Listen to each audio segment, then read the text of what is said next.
ఒకప్పుడు Apple, Samsung, Microsoft లాంటి top mobile brands ని కిందికి తొక్కేసి ఎంఐ కంపెనీ నెంబర్ 1 ప్లేస్ లో ఉండేది. అంతేకాక చైనాలో ఎంఐని ద ఆపిల్ ఆఫ్ చైనా అని పిలిచేవారు. ఈ కంపెనీ మొబైల్ ని లాంచ్ చేసిన ఒక్క నిమిషంలోనే అన్ని మొబైల్స్ అనేవి అమ్ముడుపోయేవి. అయితే ఇప్పుడు అంత పెద్ద కంపెనీ ఆకాశానికి ఎదిగి ఒక్కసారిగా ఎలా పాతాళానికి పడిపోయింది? దానికి కారణం ఏంటనేది ఈ వీడియోలో తెలుసుకుందాం. దానికంటే ముందు మీలో ఎంతమంది ఎంఐ కంపెనీ మొబైల్ ని వాడారో ఈ వీడియోని లైక్ చేసి కామెంట్ లో చెప్పండి. Let's start our today's episode. 2014లో ఎంఐ కంపెనీ చైనా దేశంలో మంచి పాపులారిటీని తెచ్చుకుంది. అప్పటికి ఆ కంపెనీ ఇంకా ఇండియాలోకి ఎంటర్ అవ్వలేదు. అయితే ఈ ఎంఐ కంపెనీ ఇండియాలోకి అడుగుపెట్టడానికి కారణమైన వ్యక్తి జబాంగ్.com కో-ఫౌండర్ అయిన మను కుమార్. అయితే ఈయన 2013లో చైనాకి వెళ్ళాడు. అయితే చైనాలోని బీజింగ్ లో ఒక కాన్ఫరెన్స్ మీటింగ్ జరుగుతుంది. ఆ మీటింగ్ లో మాట్లాడేది షామియో ఫౌండర్ అయిన లీ జూన్. తను తక్కువ ప్రైజ్ లోనే మంచి ఫ్యూచర్స్ ఉన్న మొబైల్ ని ఇంకా అతి తక్కువ ధరకే రెడీ చేసి ప్రజలకి అందిస్తామని ఆ మీటింగ్ లో చెప్పాడు. అయితే ఇది చూసిన మను కుమార్ ఆ మీటింగ్ తర్వాత లీ జూన్ ని కలిసి ఒక ఒప్పందాన్ని చెప్పాడు. నేను మీ షామియో కంపెనీతో కలిసి మీ మొబైల్స్ ని ఇండియాలో లాంచ్ చేస్తానని. తను తన ప్లానింగ్ అంతా చెప్పి జబాంగ్ లో తన జాబును వదిలేసి తన ఆపరేషన్స్ ని ఇండియాలో మొదలు పెట్టాడు. ఇలా 2014లో మను ఇండియాలోని షామియో కంపెనీకి మొట్టమొదటి ఎంప్లాయీగా జాయిన్ అయ్యాడు. అయితే అతను ఎలాంటి టీమ్ ని రెడీ చేశాడంటే వారందరూ సేల్స్, మార్కెటింగ్, ఆఫ్టర్ సేల్స్ ని మేనేజ్ చేశారు. ఇక 2014 జూలైలో షామియో తన మొట్టమొదటి ఫోన్ ని లాంచ్ చేసింది. దాని పేరు షామియో MI3. ఈ ఫోన్ లో షామియో మంచి ఫ్యూచర్స్ ని ఆఫర్ చేసింది. అలాంటి ఫ్యూచర్స్ తో ఇంకో మొబైల్ కంపెనీ అందుబాటులో లేదు. ఆ ఫ్యూచర్స్ ఏంటంటే 5 inch full HD display, powerful Snapdragon 800 processor, 2GB RAM, అలాగే 13 MP రేయర్ కెమెరా. ఇలా 2014లో టాప్ ఫ్యూచర్స్ తో ఈ మొబైల్ ని లాంచ్ చేసింది. అలాగే హార్డ్వేర్ విషయానికి వస్తే MI3లో MIUI ఆపరేటింగ్ సిస్టమ్ పైన యూజర్స్ కి ఫ్రెండ్లీగా ఈ ఆండ్రాయిడ్ ఫోన్ పనిచేస్తుంది. ఇక MI3 లాంచ్ అయి జనాలలో మంచి గుర్తింపును తెచ్చుకుంది. అలాగే ఈ ఫోన్ రిలీజ్ చేసిన 2 గంటలలోనే పూర్తిగా అమ్ముడైపోయాయి. దీంతో తక్కువ ప్రైజ్ లో మంచి ఫ్యూచర్స్ తో రిలీజ్ అవ్వడంతో ఒక్కసారిగా ఎంఐ బ్రాండ్ ఇండియాలో పాపులర్ అయింది. అలాగే మార్కెట్లో షామియో యొక్క మార్కెటింగ్ స్ట్రాటజిక్ అనేది ఇతర కంపెనీల కంటే వేరుగా ఆలోచించింది. ప్రస్తుత రోజుల్లో లోకల్ స్టోర్స్ లో అందరూ మొబైల్స్ ని కొంటున్నారు. కానీ రానున్న రోజుల్లో ప్రతి ఒక్కరు కూడా ఆన్లైన్ లో కూడా కొంటారు. సో కాబట్టి మనం కూడా ఆన్లైన్ లో మొబైల్స్ ని అందుబాటులోకి తీసుకురావాలనే ఒక ఆలోచన షామియోకి వచ్చింది. దాంతో లోకల్ స్టోర్స్ లో కాకుండా ఫ్లిప్కార్ట్ తో పార్ట్నర్షిప్ ని చేసుకొని తన మొబైల్స్ ని ఆన్లైన్ లో సేల్ చేయడం మొదలు పెట్టింది. ఎందుకంటే ఫ్లిప్కార్ట్ అప్పటికే ఒక పెద్ద ఆన్లైన్ మార్కెట్ గా పేరును సంపాదించింది. దీంతో షామియో ఎక్కువగా తన కస్టమర్స్ ని సొంతం చేసుకోవచ్చని ప్లాన్ చేసింది.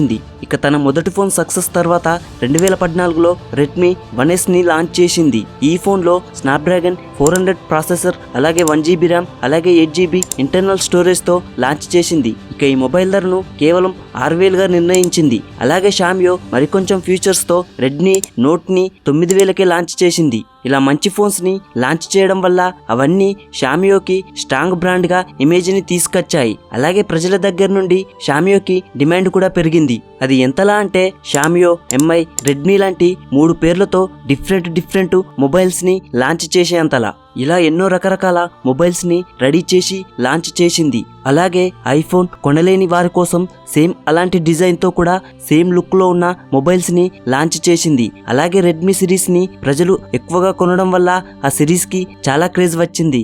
ఇక ఈ సిరీస్ ఫోన్స్ అనేవి వాటికున్న క్రేజ్ డిమాండ్ వల్ల 2017లో మిగిలిన అన్ని మొబైల్స్ ని వెనక్కి నెట్టి ఇండియన్ స్మార్ట్ ఫోన్ మార్కెట్ లో ఎంఐ నెంబర్ 1 ప్లేస్ కి వచ్చింది. ఇలా నెంబర్ 1 ప్లేస్ రావడానికి 3 ముఖ్యమైన రీజన్స్ ఉన్నాయి. నెంబర్ 1, ప్రజలు ఎక్కువగా కీప్యాడ్ ఫోన్ ని యూజ్ చేయడం వల్ల వారికి బ్యాటరీ ఎక్కువ సమయం వచ్చేది. కానీ స్మార్ట్ ఫోన్ కి షిఫ్ట్ అయ్యాక బ్యాటరీ అనేది తొందరగా అయిపోయేది. దీంతో ఈ ప్రాబ్లం వల్ల చాలా మంది ప్రజలు స్మార్ట్ ఫోన్ తో పాటు ఒక కీప్యాడ్ ఫోన్ ను కూడా వెంట ఉంచుకునేవారు. కానీ ఇండియాలో మొట్టమొదటిసారిగా ఈ సమస్యకి పరిష్కారం చెప్పడానికి షామియో 4000 mAh బ్యాటరీ లాంటి పెద్ద బ్యాటరీతో ఉన్న మొబైల్స్ ని లాంచ్ చేయడం స్టార్ట్ చేసింది.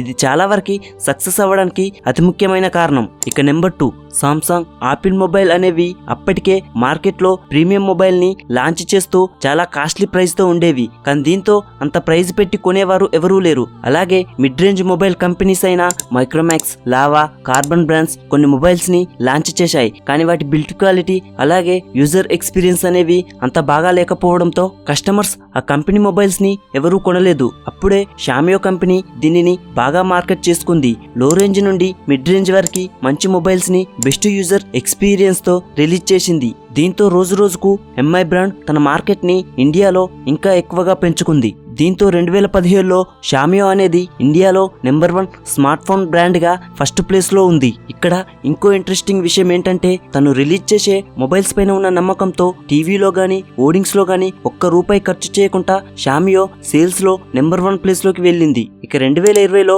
షామియో మార్కెట్ లో 28% షేర్స్ తో ఉంది. కానీ 2022 వచ్చేసరికి ఆ షేర్స్ అనేవి ఒక్కసారిగా 16% కి పడిపోయింది. ఇదే సమయంలో వివో, సామ్సంగ్ బ్రాండ్స్ కి మార్కెట్ షేర్ అనేది చాలా బాగా పెరిగింది. అయితే ఎందుకని షామియోని మెల్లమెల్లగా కస్టమర్స్ పక్కన పెట్టారు, అలాగే ప్రజల్లో షామియోకి ఉన్న క్రేజ్ ఒక్కసారిగా ఎందుకు పడిపోయింది అనేది ఇప్పుడు తెలుసుకుందాం. Downfall in lower price segment. Xiaomi ఇండియాలో ఎంటర్ అయ్యాక చాలా మంది ప్రజలు మొబైల్స్ వాడడం పెరిగింది. కానీ ఇక్కడ రాను రాను ప్రజల మైండ్ సెట్ అనేది మారిపోయింది. ఏమని అంటే ఇప్పుడు 15,000 ఫోన్ ను యూజ్ చేస్తున్నాం, సో ఇక నెక్స్ట్ 30 నుంచి 40,000 పైన కాస్ట్ ఉన్న మొబైల్స్ ని ట్రై చేయాలని, ఎందుకంటే ఇంకా బెటర్ ఫ్యూచర్స్ అలాగే ఎక్స్పీరియన్స్ కోసమని అనుకున్నారు. దీంతో ఇండియాలోని ప్రజల సూపంతా ప్రీమియర్ సెగ్మెంట్ మొబైల్స్ పై వెళ్లడం మొదలైంది. ఇక దీంతో మార్కెట్ లో 70 to 8% ప్రజలు 15,000 రూపాయల లోపు మొబైల్స్ ని యూజ్ చేసేవారు. ఇక వారిలో ఒక పెద్ద డౌన్ ఫాల్ రావడం మొదలైంది. అయితే ఇది గమనించిన షామియో కూడా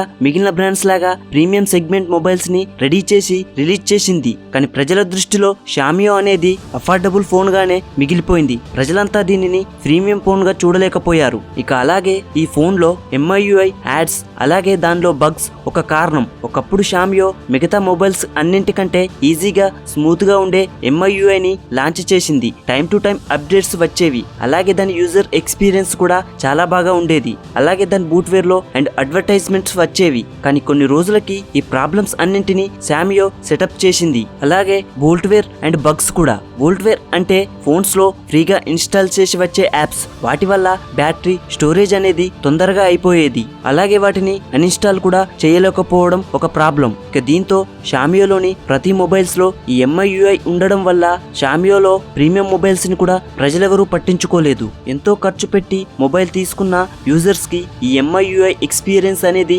నచ్చలేదు. దీంతో యూజర్స్ అంతా డిసప్పాయింట్ అయ్యేవారు. ఈ సమస్య అనేది అతిపెద్దదిగా మారింది. ప్రీమియం సెగ్మెంట్ లో కస్టమర్స్ కి ఈ మొబైల్స్ నచ్చకపోవడం అనేది ఇది అతిపెద్ద సమస్యలో మొదటిది. అలాగే మదర్ బోర్డ్ మరియు కెమెరాలో ఇష్యూలు కూడా వచ్చాయి. అలాగే షామియో ఫోన్స్ లో GPS issues, over heating, poor battery life, phones lag అవ్వడం లాంటి నెట్వర్క్ ఇష్యూస్ కూడా వచ్చాయి. ఇక Redmi Note 10 Pro, Redmi Note 10 Pro Max customers MIUI 13 software లో అప్డేట్ చేశాక కెమెరా క్రాషింగ్ అవ్వడం లాంటి రిపోర్ట్స్ కూడా వచ్చాయి. అలాగే రియర్ కెమెరా ఓపెన్ చేస్తే బ్లాక్ స్క్రీన్ రావడం కూడా జరిగింది. అలాగే షామియో పోకో మొబైల్స్ లో బ్యాటరీ ఇష్యూస్ కూడా ఎన్నో వచ్చాయి. దీంతో కస్టమర్స్ అంతా ఈ మొబైల్ బ్రాండ్ కి దూరం అవ్వడం మొదలు పెట్టారు. అలాగే no hero product. Redmi Note series షామియోకి ఒక హీరో లాంటి ప్రొడక్ట్. ఈ బ్రాండ్ ఫోన్ పాపులర్ అయినంత ఏ ఫోన్ అవ్వలేదు. రెడ్మీ నోట్ 3, 4, 5, 6, 7 లాంటి సిరీస్ ఫోన్స్ ఎంతో పాపులర్ అయి ఎంతో డిమాండ్ ని తెచ్చాయి. అలాగే బ్రాండ్ ఇమేజ్ ని కూడా పెంచాయి. కానీ తర్వాత ఈ నోట్ సిరీస్ కూడా రాను రాను క్రేజ్ తగ్గిపోయింది. దానికి కారణం ఈ ఫోన్ లో వచ్చే ప్రాబ్లమ్స్. దీంతో ఇదే ప్రైస్ రేంజ్ లో OnePlus, వివో, సామ్సంగ్ మొబైల్స్ కూడా బాగా అందుబాటులోకి వచ్చి మంచి యూజర్ ఎక్స్పీరియన్స్ ఇచ్చాయి. దీంతో కొన్ని రోజులకి షామియో సేల్స్ డౌన్ ఫాల్ అయి OnePlus Nord C2 smart phone number 1 selling కి వెళ్ళింది. అయితే ఇక్కడ షామియో డౌన్ ఫాల్ అవ్వడానికి మరో రీజన్ ఏంటంటే వాస్ట్ ప్రొడక్ట్ లైన్. ప్రజలని కన్ఫ్యూజ్ చేయడం. షామియో సేమ్ ప్రైస్ రేంజ్ లోనే చాలా మొబైల్ మోడల్స్ ని లాంచ్ చేసింది. దీంతో ప్రతి ఒక్కరూ కాస్త మొబైల్ మోడల్స్ విషయంలో కన్ఫ్యూజ్ అయ్యారు. అలాగే ఏ ఒక్క ఫోన్ కి ఒక యూనిక్ ఐడెంటిటీ లేకపోవడం అనేది కూడా ఒక పెద్ద ప్రాబ్లం అయింది. సో ఇలాంటి రీజన్స్ వల్ల India smart phone mobile markets లో నెంబర్ 1 ప్లేస్ నుండి షామియో పాతాళానికి పడిపోయింది. ఇక మళ్ళీ షామియో తిరిగి నెంబర్ 1 ప్లేస్ కి వస్తుందా లేదా అనేది ముందు ముందు తెలుస్తుంది. ఫ్రెండ్స్, మీరేమంటారో, అలాగే మీలో ఎంతమంది ఈ కంపెనీ మొబైల్స్ ని వాడారో వీడియోని లైక్ చేసి కామెంట్స్ లో చెప్పండి. Thank you for watching.